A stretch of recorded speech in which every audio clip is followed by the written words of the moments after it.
All right, this is the second segment of trust in the real estate transaction. Trust between buyers and sellers. Okay, sellers, you've been living in your home for, let's say, a long time, 10 years or more. You love your home. You think it's the greatest thing ever. Buyers want to buy your home, but they want to make changes. And they want to have you, a seller, make repairs that didn't really matter to you. That's where the beef comes in. That's where we find we lose buyers and sellers trust between each other. And this is really important that you have an agent who's going to be looking after your best interest. Both sides normally will have an agent that's working in their best interest.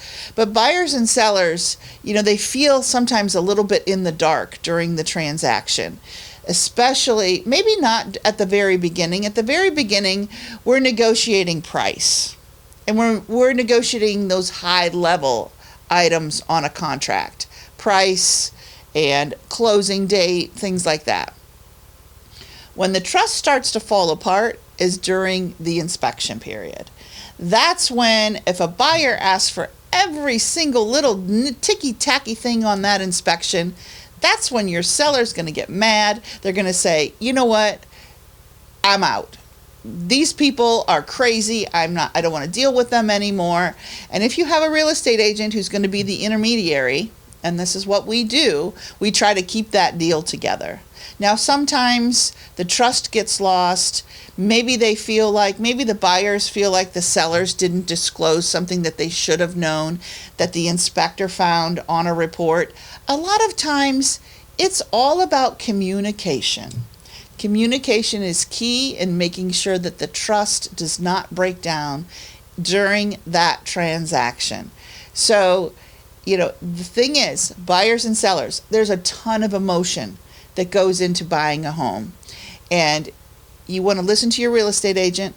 We want to try to keep cool heads. That's really hard. A cool head during the transaction is going to be the hardest thing that you can actually do. So, trust in real estate between buyers and sellers all comes down to communication. And if you're having a problem and that buyer asks for 14 or 114 different items on that repair report, as a seller, you can say, listen, pare that down to 3 or 4, and we can continue this transaction. If you're going to continue to ask for 114 different items on the inspection, I think maybe the buyer needs to move on and get real.